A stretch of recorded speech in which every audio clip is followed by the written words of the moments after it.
Hello friends, स्वागत है आप सबका आज की इस महत्वपूर्ण वीडियो में। तो जितने भी 25 से 29 सेशन के स्टूडेंट हैं और उनका एमडीसी में इंग्लिश है, तो उनके लिए यह वीडियो महत्वपूर्ण होने वाला है। तो आज के वीडियो में एमडीसी 1 इंग्लिश मॉडल सेट को देखेंगे, जो कि एग्ज़ाम के पॉइंट ऑफ व्यू से महत्वपूर्ण होगा। तो आप लोग वीडियो को लास्ट तक देखिएगा। तो शुरू करते हैं model set semester 1 MDC 1 English का। तो इसमें 3 सेक्शन होता है, सेक्शन ए, सेक्शन बी और सेक्शन सी। ए में ऑब्जेक्टिव होता है और बी में शॉर्ट क्वेश्चन होता है और सी में लॉन्ग क्वेश्चन। तो ए में ऑब्जेक्टिव है, तो ऑब्जेक्टिव को देखते हैं पहले। और प्रत्येक ऑब्जेक्टिव कितने नंबर का होता है? 2 नंबर का। तो चलिए, पहला प्रश्न है, what is the full form of APA?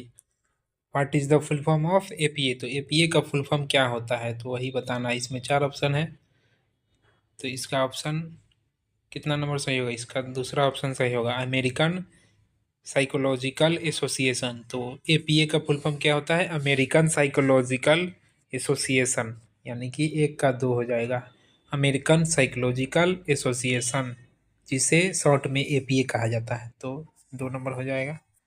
अब आते हैं दूसरे नंबर प्रश्न पे। तो दूसरा नंबर ऑब्जेक्टिव है, दूसरा नंबर कि which of the following is not function of literature review? इनमें से कौन लिटरेचर रिव्यू का फंक्शन नहीं है, तो बताना है। तो इसमें है ऑप्शन, 4 ऑप्शन है और इसमें से कौन सही होगा? तो इसका सही आंसर होगा ऑप्शन 3। 3 ऑप्शन सही होगा, presenting the researcher findings.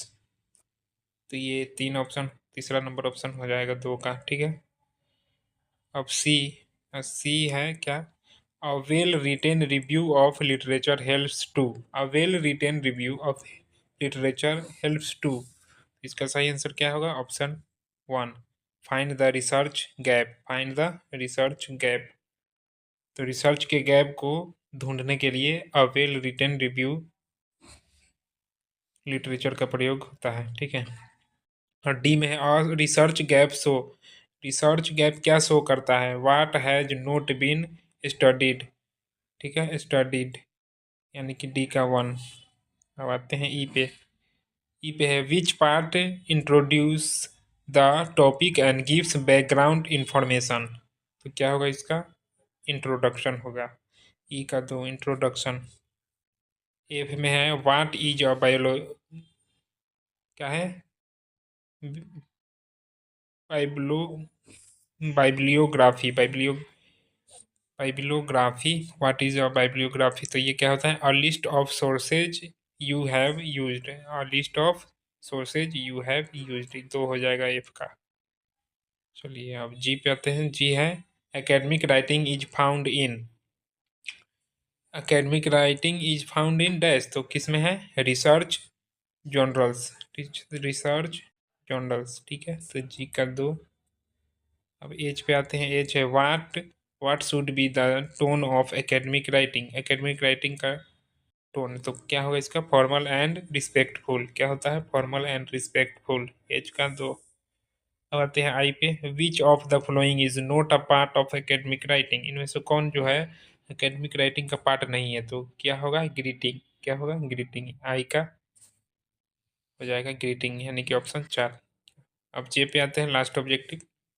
Which of these is an example of academic writing. इनमें से कौन एकेडमिक राइटिंग का एग्जाम्पल है? तो कौन है? और रिसर्च पेपर। क्या है? और रिसर्च पेपर। तो ये हो गया पार्ट ए। अब पार्ट बी में आते हैं, शॉर्ट क्वेश्चन में। चलिए, कितने प्रश्न का जवाब देना रहता है? 4 प्रश्नों का, प्रत्येक प्रश्न 5 नंबर का होता है। तो चलिए, ए में है इसका एडिटिंग। एडिटिंग के बारे में, एडिटिंग क्या है? Editing is the process of improving or written text by, क्या है? Editing is the process of improving or written text by correcting grammar, spelling, punctuation and sentence structure. It ensure clarity, in coherence and correctness. Editing helps remove errors and improve the quality of writing. It also checks the flow of ideas and ensure that the content is easy to understand. अब B है, B में क्या है? Paragraphing क्या होता है? तो देखिए, paragraphing means dividing writing into a small section called paragraph. each each paragraph focus on one main idea. It improves readability and recognition. A good paragraph has a topic, sentence, supporting sentence, and concluding sentence. उसके बाद वेकाबुलरी। वेकाबुलरी क्या है? तो vocabulary refers to the word used in a language. In academic writing proper and precise vocabulary is important. It helps in expressing idea clearly and effectively. Good vocabulary makes writing more professional. ठीक है, अब D में है preface. Preface preface क्या था? अब a preface is an introductory section of a book or academic work. It explains the purpose, scope, and background of the work. It may also include acknowledgement। D में है they three types of transitions. Three types of transition बताना है। Transition क्या? Transition are word or phrases that connect ideas. Three types are transition are word or phrases that connect ideas. Three types are, तो इसके three types ये है। देखिए, पहला addition. Addition example के लिए मोरेवर अल्सो। दूसरा होता है कॉन्ट्रास्ट, वेयर बट, ये हो गया। तीसरा होता है कॉज एंड इफेक्ट। एग्जाम्पल के लिए देयर फोर हो गया, चाहे बिकॉज हो गया। अब है एफ है figurative language. Figurative language use expressions that are not literal to create a special meaning. Examples include smile, metaphor, and personification. It makes writing more expressive। अब आते हैं सेक्शन सी में, यानी लॉन्ग आंसर में। तो long answer में देखिए, इसमें 3 प्रश्नों का जवाब देना रहता है। प्रत्येक प्रश्न 10 नंबर का होता है। ठीक है, ये में है role of planning, drafting and revising in academic writing.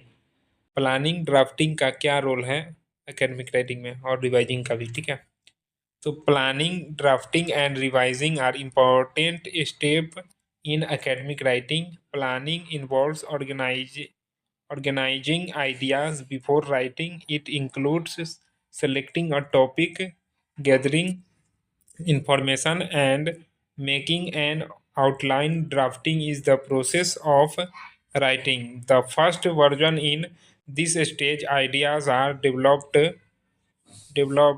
into sentences and paragraphs. Revising means improving the draft by correcting errors and refining ideas. These steps helps in producing clear, organi- uh, organized, organized and effective writing. Organized and effective writing.